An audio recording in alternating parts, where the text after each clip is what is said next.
бокс дегенде Арзиевтердин үй бүлөсүн элестетпей коюу кыйын. Бүгүнкү көрсөтүүбүздө дал ошол Арзиевтердин үй бүлөсүнөн чыккан талант мырза тууралуу болмокчу. Учурда Ош шаарында бокс жана оор атлетика мектебинде бокс кандай өнүгүп жатат, деги эле спорт кандай өнүгүп жатат көрсөтүүдө көрө аласыздар.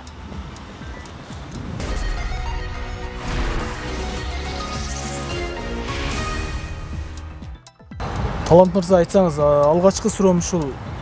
Сизге ушу үй бүлөңүз тууралуу болсун. Үй бүлөңүз бардыгы бокс тармагында кызмат кылган, бокс тармагында Кыргызстандын желегин желбиреткен мырзалар болгон да, агаларыңыз.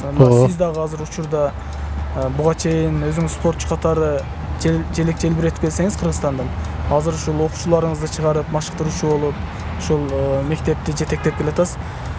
Эмне себептен ушундай болуп калган? Кандай ушул багытка бурулуп калдыңыздар? Эми biz өзү 6-1 тууганбыз үй бүлөдө. 6-1 тууганын бардыгыбыз уулбуз. Ошол 4 агабыз, 4-өбүз үй бүлөдө 4 агабыз ушул бокс тармагында спорттун бокс боюнча ушул эмгектенип, ушу Кыргызстандын көптөгөн жерде Кыргызстандын желегин желбиретип, Советтер Союзунда чемпион СССР болуп келдик. Абдували Арзиев деген агабыз бар эле. Арты кайрылуу болсун, ушул агам өтүп кеткенден кийин агаларымын Абдували жана Нургазы Арзиевтердин деп азыр ушул маалдарда биз 10-ел турнирлерди өткөрдүк. Көптөгөн мамлекеттерден чакырып, ушу международный турнир өткөрүп турабыз ошолордун аркасынан. Ушул кичинебизден ушул бизди ата-энебиз кыйынчылык маалда чоңойдук биз. Ошол маалдарда дагы ушу бизге какой-то мейлелерди, какой-то формаларды алып бериш, не только формаларды бериш, даже өзүбүзгө курсагыбызга жеген тамак алып жей турган өтө оор мезгилдерде нанга пул таба турган мезгил, кыйын мезгилде биз ушул этаптарды басып өттүк да биз. Атам дагы жаштыгыбызда атабыз өтүп кеткен. Ошондо атамдын ордуна ата болду, эненин ордуна эне болуп, ошол апабыз дагы бүт бизди элдин баласынан кем кылбастан, ушу биздин спорт, бокс, ушу бокска эмне бизге инвентарлар, кайсы инвентарлар керек болсо, бизге бардык нерсени ушул апабыз жеткирип берип турду.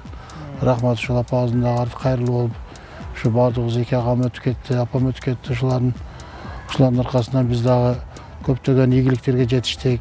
Үй бүлөбүз менен көптөгөн мамлекеттерге барып Кыргызстандын желегин көтөрдүк. Азыр ошо Кыргызстандын желегин көтөрүп, өзүбүз дагы жөн калбастан, ушу өзүбүз ушу союз маалында жетпей калган ийгиликтерге ушул азыркы өстүрүп жаткан өзүбүздүн учениктерибиз жетишип, ушул жакшы ийгиликтерге жетиштин деп азыр жакшы эмгектенип келаткан мезгилде. Бул эмгектенүү дагы бул эки түргө бөлүнөт экен да. Бул эмгектенүү дагы балага кандайдыр бир көз караш, кайдыгер көз караштар болуп калат экен бул эмгектин дагычы.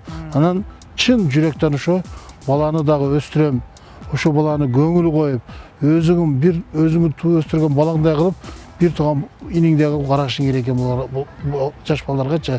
Канчалык жакшы көңүл берсең, ошол баладан дагы биз өтө чоң, өтө жогорку деңгээлде өзүң балаңдай кылып мээримиңди төгүп турушуң керек экен. Ошол машыктыруучу болгондон кийин бул кыргыз болобу, өзбек болобу, урут, бул спортто эч кандай бул улут жок. Улут бөлүү деген жок да. Бул Кыргызстандын жараны болгондон кийин биз ар дайым ушу Кыргызстандын желегин көтөрүп келет. Бизге немис болсо дагы, ушу кыргызстандык немис болсо дагы бизге ушул Кыргызстандын желегин көтөрүп бериш керек да ошол бала. Биз эч кандай бул улуттар арасындагы улуттук мамилени биз ортого койбошубуз керек спорткочу.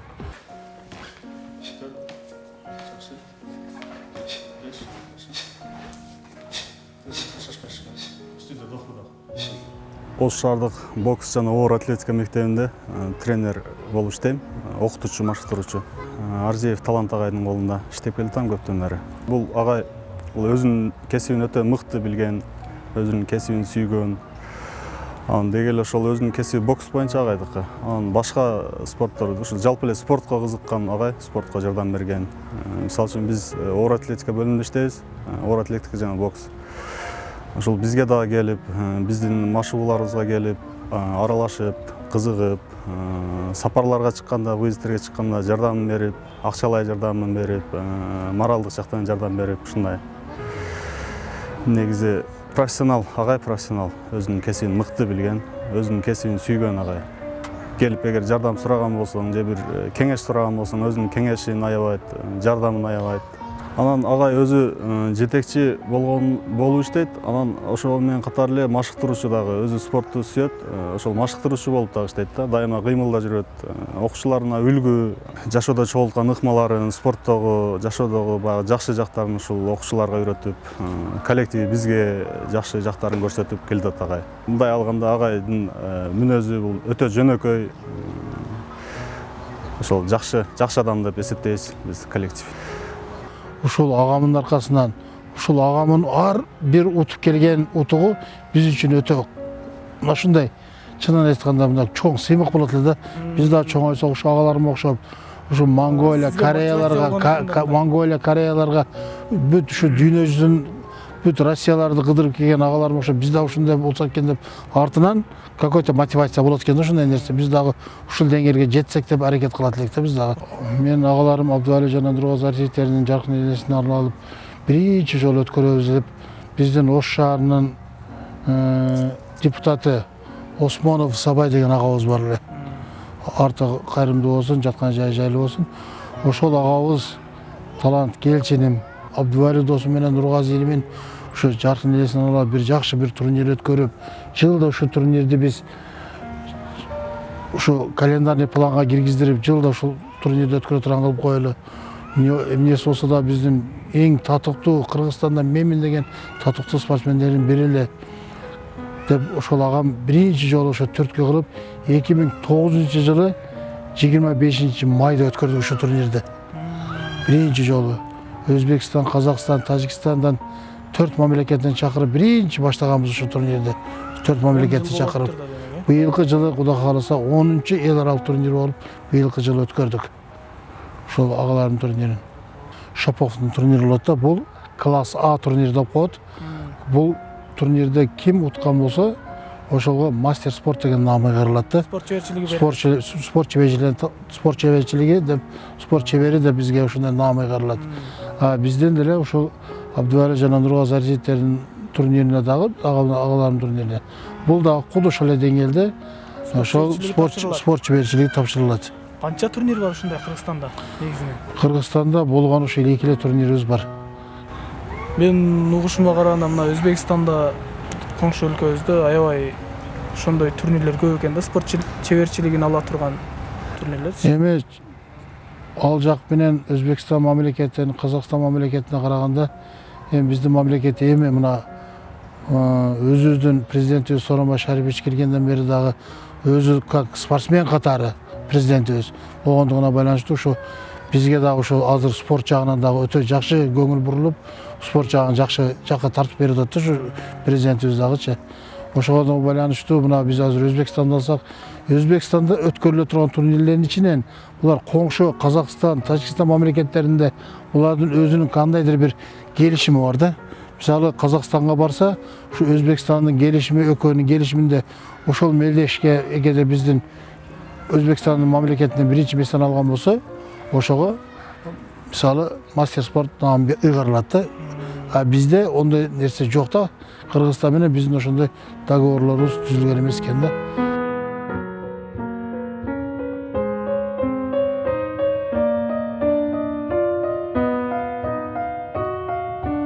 Талант мырза, айтсаңыз, мына бокс боюнча берейин сурооныч. Мисалы жана Мухаммед Алини мисал кылып айтып жүрүшөт, баягы бокстан көптөгөн мындай жаракаттарды алат депчи мисалы. Бирок изилдеп көрсөк, Мухаммед Али бокстан эмес, бул Паркинсон деген оорудан мындай оорудан жабыркаган экен да. Бокстун зыян пайдасын айтып өтпөйсүзбү? Бокстун эми бул спорттун эч кандай бир зыян жагы жок да. Спорт бул сергек жашоо дегенди билдирет да бул. Эч ким ар бир инсан өзүнүн спорт менен машыгып, ден соолугун чын алып жүргөн спортсмен эч качан оорубайт дагы, жаман нерсеге кагылбайт дагы да. Бул эми элдин суроосу удар, бул эми обязательно бул ударды любой эле спортсмен ударды алат. Алгандан кийин өзүнүн убагында өзүнүн защита деген болот. Боксердун өзүнүн гана ыкчамдыгы менен гана бул жерде байланышат да. Бала мушкер өзү ыкчам болуп, өзүнүн даярдыгы менен жакшы даярданып ойносо эч кандай жакшы көптөгөн удат өткөрбөйт деп ойлойм да мен. Азыр машыгуу убактыңыз болуп калдыбы же кандай? Машыгуу убакыт болуп, балдарым жүгүрүп кеткен, азыр жүгүрүп келсе машыгуубузду баштайбыз. Анда эмесе ошол жерден машыгуу үстүндө маяк курсак. Жакшы болот.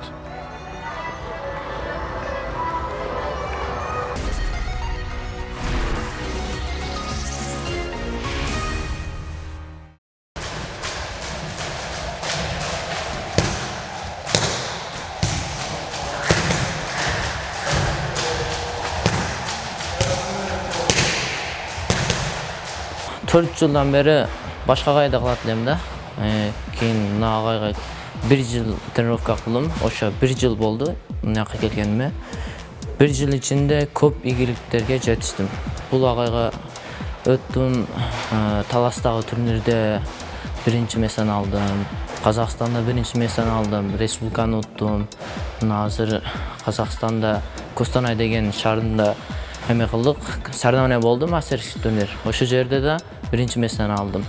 Агай азыр жакшы даярдап эме кылган үчүн ошондой ийгиликтер болуп атат да. Агайга жакшы чоң рахмат. Биз менен жакшы иштеп эме кылтат бардыгын.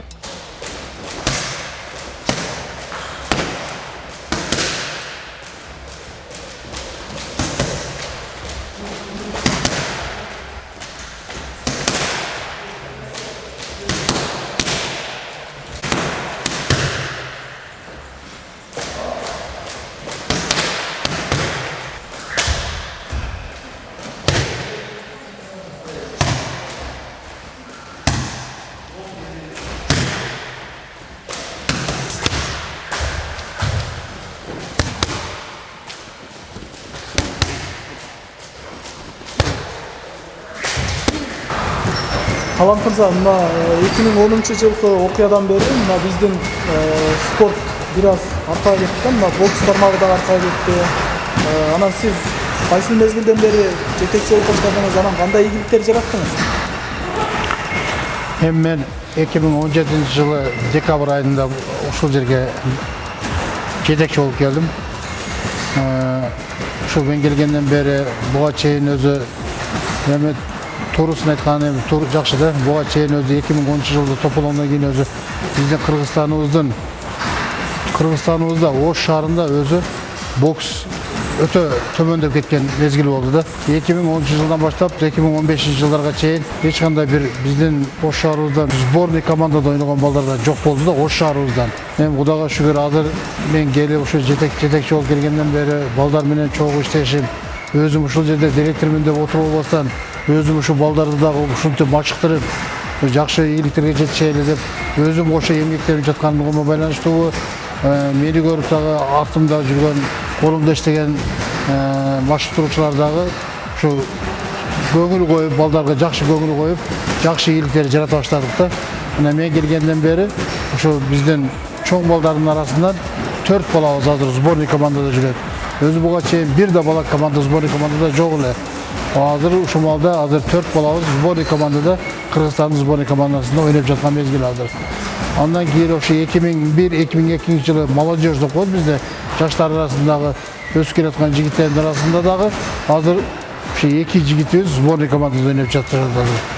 Кечээ ушул мезгилдерде 2003-2004, 2005-2006 жылкы өспүрүм жаш балдарыбыздын арасында дагы азыр бир 6-7 балабыз дагы сборный командага кирип, азыр Кыргызстандын kurama командасында ойноп жаткан мезгил азыр.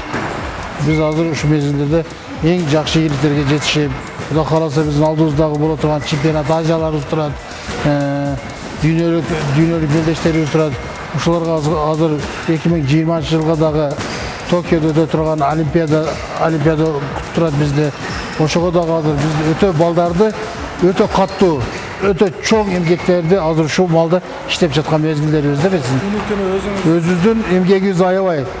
Ушул мүмкүн болушунча балдарды жакшы тарбиялап, витаминизацияларын азыр убагында берип, убагында балдарды карап, жакшы тарбиялап жаткан мезгилдерибиз азыр. Мына олимпиада деп калдыңыз да, мисалы буга чейинки олимпиадаларда ушул спортчулар көбүнчө каражат жагынан аксап калчу да.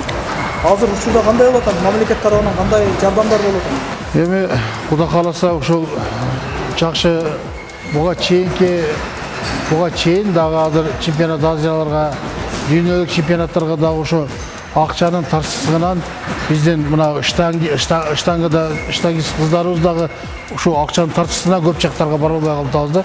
Акча жок, акча тартыш. Азыркы мезгилдерде дем Кудай кааласа мына ноябрь шаарында Монголия шаарында өтө турган чемпионат Азиябыз болот. Чемпионат Азияга дагы ушу 2001-2002 жылкы биздин жаш мушкерлерибиз азыр өтө каттуу даярданып жаткан мезгили. Күндүн ысыктыгына карабай ошо жигиттерибиз дагы азыр даярданып жатат. Ошол өзүбүздү дагы үйдөгү башка жумуштарды таштап коюп ушул жигиттерибиздин азыр каттуу эмгектенип жаткан мезгилибиз азыр. Өзүңүз кадимки эле ошол машыктыруучулар катарында эле эмгектенип. Мен бул жерге мен өзүм келип директор болуп эле отуруп ушул креслодо отурам деп келген мен жокмун. Ушул боксту ушул Кудай кааласа өтө жогорку деңгээлде көтөрөйүн деп, ушу эмгектенейин, ушу пешенеттер кылып иштейин деп ушул жерге келип отурган мезгилим азыр.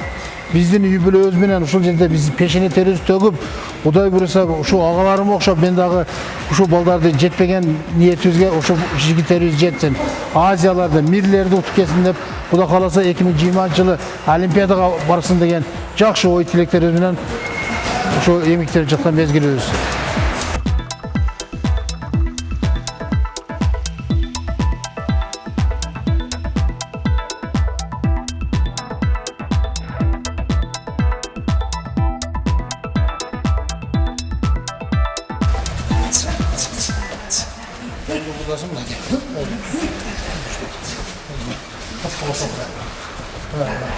Kolumda taze, kolumda tuz geçiyor. Tuz geçiyor. Tamam. Tuz koy. Şunu da aşağı.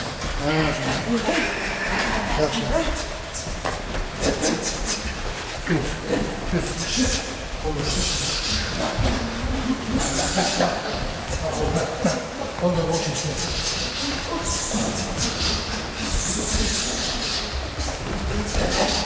Oldu şunu ver. Oldu. Üstaddan şunu işte şeyden. İşte. Tak. Şeyden. Kullanları koy üstüne.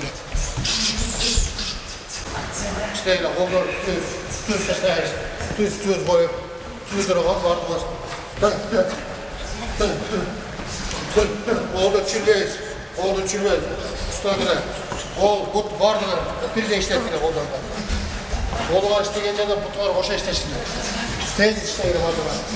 Урматтуу телекөрүүчүлөр, кезектеги өтүүчү Токиодо өтүүчү Олимпиадага Кудай буйруса биздин мушкерлер дагы катышары анык. Не дейбиз спортчуларга? Ийгилик.